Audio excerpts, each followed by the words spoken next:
IELTS Speaking Test Part 2, sponsored by Dinaj Ahamed, Effective Corner.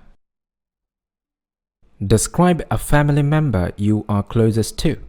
You should say who the person is, why you think he or she is the closest one, describe something you have done together, and explain why you like this person much. I'd like to talk about one of my family members, who is none but my elder brother named Dinaj Ahamed, living in France now, considered as the moon and back to me. And of course I think I'm really lucky to have such a caring family. There are 7 members in total in our happy family. I am the youngest one among the siblings, whereas he is the eldest. I've lost my words to express the gratitude. In short, I can say that everyone takes me enough care of, no matter for what.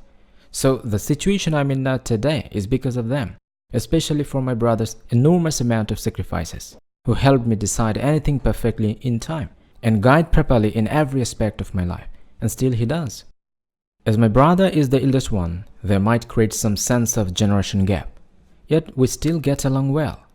We almost think parallelly, and in terms of the appearance, have little in common, and both are quite extroverted, though sometimes I feel like introverted. Hence, I take him after much. However, I assume that we are 2 sides of a coin. It doesn't matter at all how different or similar we were and are, even though how far we are, as we never abandon each other for anything. So it came as a huge surprise when others acknowledge our strong bonding. Once, for instance, I tried to play the victim with my sister as I unintentionally broke a nice handicraft that my mom adored. He backed me up as we put the blame on someone else, and eventually got rid of. What an experience that was, I still reconcile. Therefore, it seems that I'm running out of words to admire him. He is undoubtedly a great man. We got each other's back and always will, because that's what a brother does.